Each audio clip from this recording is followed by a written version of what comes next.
Hello दोस्तों। आज हम पढ़ने वाले हेलो दोस्तों आज हम पढ़ने वाले क्लास 8 का चैप्टर नंबर 1 का 1.5 वर्डिंग मैन्योर्स एंड फर्टिलाइजर्स। ठीक है, तो स्टार्ट करते हैं आज का क्लासरूम।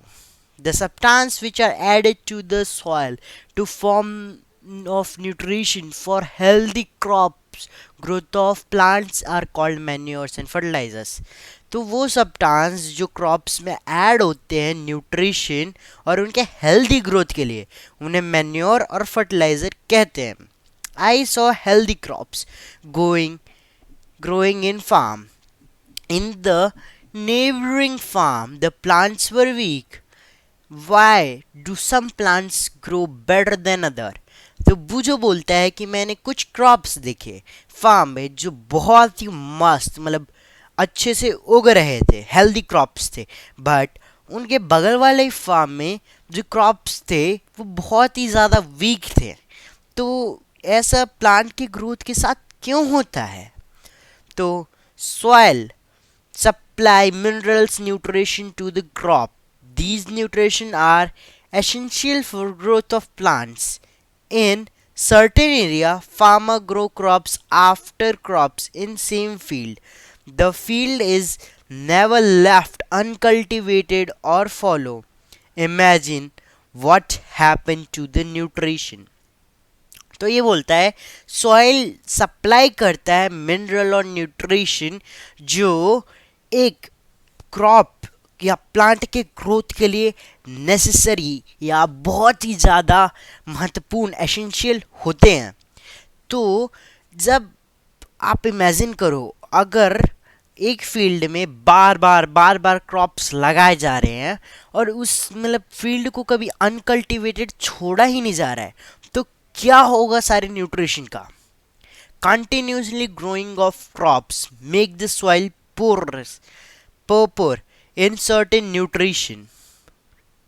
मतलब कंटिन्यूसली जब क्रॉप ग्रो होते हैं तो सॉइल का जो न्यूट्रिशन लेवल होता है बहुत ही पुअर लेवल पे आ जाता है, बहुत ही बेकार हो जाता है। मतलब उसमें एक तरह से न्यूट्रिशन बहुत ही कम बचता है। Therefore, farmers have to add manures in the field to replenish the soil with nutrition. This process is called manuring. Improper or insufficient manuring result in weak plant. इस मतलब न्यूट्रिशन को फुलफिल करने के लिए field में आजकल के मतलब जो वो होते फार्मर्स वो मैन्योर ऐड करते हैं ताकि जो सॉइल में जो न्यूट्रिएंट्स हो, जो कम न्यूट्रिएंट्स हो रहे हैं उसकी जगह ले ले, रिप्लेनिश कर ले। तो इस प्रोसेस को मैन्योरिंग कहते हैं। जो सफिशिएंट मतलब अगर किसी भी फील्ड में सफिशिएंट मैन्योरिंग ना हो तो वीक प्लांट में वो फील्ड रिजल्ट करेगा। Manuring is an organic substance obtained from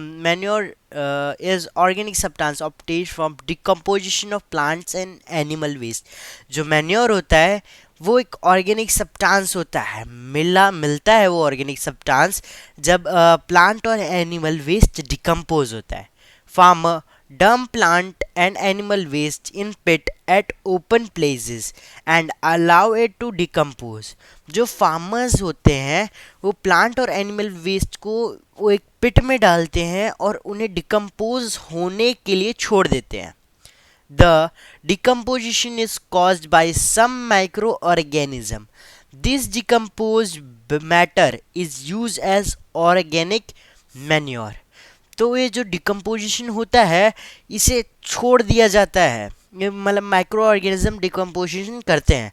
तो ये डिकम्पोजिशन मैटर जो होता है उन्हें ऑर्गेनिक मैन्योर कहते हैं।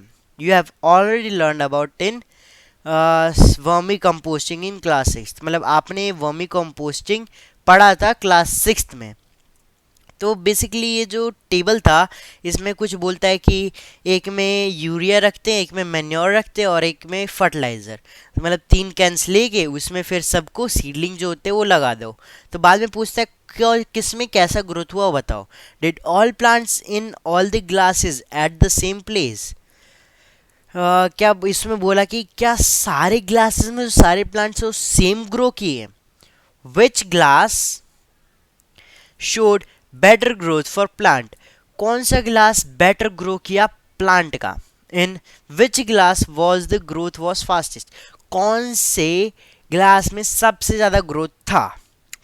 ए ग्लास, देखो इसमें से बताना है, ये 3 ग्लास थे, इन इसमें से बताना है कौन से ग्लास में सबसे अच्छा ग्रोथ था।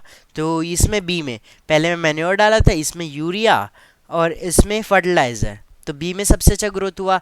तो वही बताएगा अभी क्यों फर्टिलाइजर से सब के बारे में, ठीक है। तो fertilisers are chemical substance which are rich in particular nutrition. जो फर्टिलाइजर्स होते हैं वो केमिकल सब्सटेंस होते हैं, वो एक पर्टिकुलर न्यूट्रिशन में बहुत ही ज़्यादा रिच होते हैं। How are these different from manure? मतलब अब फर्टिलाइजर्स और मैन्योर डिफरेंट कैसे होते हैं? Fertilisers are produced in factories. Some example of factories are urea ammonium sulfate, sulfur sulfur phosphate, po, potash, NPK, nitrogen phosphorus potassium, ठीक है।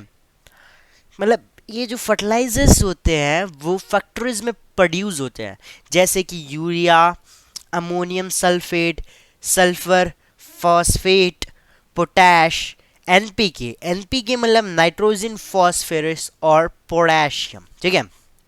The use of fertilizers has helped the farmer to get better yield for crops such as wheat, paddy and maize. तो जो manure का use होता है वो farmer के लिए मतलब बहुत ही अच्छा साबित हुआ है, वो फील्ड में ग्रो करने के लिए। प्लांट जैसे वीट होता है, पैडी होता है, मेज, मतलब ये तीनों पौधे या ऐसे ही कुछ पौधे उगाने के लिए फर्टिलाइजर्स फार्मर के बहुत ही ज़्यादा मदद किया है। But excessive use of fertilizer had made the soil less fertile. पर बहुत ही ज़्यादा जो फर्टिलाइज़र का यूज़ होने लगे ना, इसके कारण हमारा जो सॉइल है वो लेस फर्टाइल हो गया।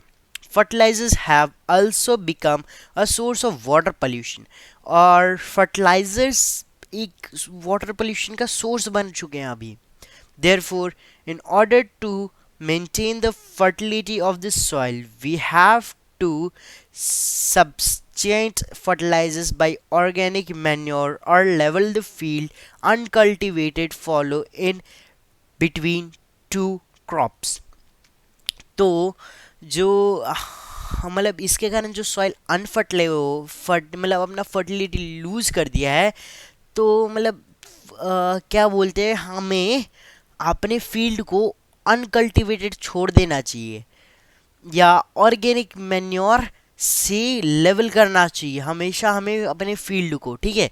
ऑर्गेनिक मैन्योर डालना चाहिए, अनकल्टिवेटेड छोड़ना चाहिए, जिसके कारण हमारा जो सॉइल है वापस से अपना फर्टिलिटी गेन कर ले। The use of manure improves soil texture as well as its water remain capacity. तो जो मैन्योर का यूज़ होता है वो सॉइल का टेक्सचर चेंज करता है और तो और वाटर रिटेनिंग कैपेसिटी को भी इन्हेंस करता है, ठीक है। It replenish the soil with all the nutrients, ये सॉइल को सारे न्यूट्रिएंट्स से मतलब सारे न्यूट्रिएंट्स पहुंचा देता है एक तरह से, मतलब जो सॉइल में कम होते हैं ना वो सारे न्यूट्रिएंट्स सॉइल को देता है manure. Another method of replenishing the soil with nutrition through crop rotation. एक दूसरा मेथड भी होता है कि सॉइल को वापस सारे न्यूट्रिएंट्स पहुंचाने का, वो क्रॉप रोटेशन, ठीक है। This can be done by growing different crops alternatively. Earlier, farmers in North India used to grow legumes and fodder in one season and wheat in the next season. This help in replacement of soil with nitrogen. Farmers are being encouraged to adopt this practice. तो मतलब ये जो method होता है इसमें हम लोग different different crops grow करते हैं। तो पहले के ज़माने में नॉर्थ इंडिया में लोग क्या करते थे कि ल्यूमिनस क्रॉप एक सीज़न में उगाते थे और अगले सीज़न में वीट, राइस, ये सब, ठीक है। जिसके कारण क्या होता था, जो हमारे न्यूट्रिशन का रिप्लेसमेंट होता था। जब हम लोग ल्यूमिनस उगाते थे तब सारा नाइट्रोजन फिक्सेशन जो राइजोबियम बैक्टीरिया होता है वो आके नाइट्रोजन फिक्स कर देता है सॉइल में। बाकी टाइम में जब हम लोग दूसरे सीजन में राइस उगाते थे तब वो सारा नाइट्रोजन राइस के थ्रू चला जाता था। तो इस क्रॉप रोटेशन पहले यूज होता था, जो फार्मर को इनक्रेज किया इस मेथड को, प्रैक्टिस को अडॉप्ट करने में। In previous class you have learn that about rhizobium bacteria. आपने पुराने क्लास में राइजोबियम बैक्टीरिया के बारे में पढ़ा होगा। These are present in nodes of roots of leguminous plants. They fix atmospheric nitrogen. ये ल्यूमिनस प्लांट के रूट के नोड में प्रेजेंट रहते हैं। ये एटमॉस्फेरिक नाइट्रोजन को, मतलब एटमॉस्फेरिक नाइट्रोजन को फिक्स करते हैं सॉइल में। ठीक है, मतलब सॉइल में नाइट्रोजन नहीं रहता तो सॉइल में लेकर आते हैं।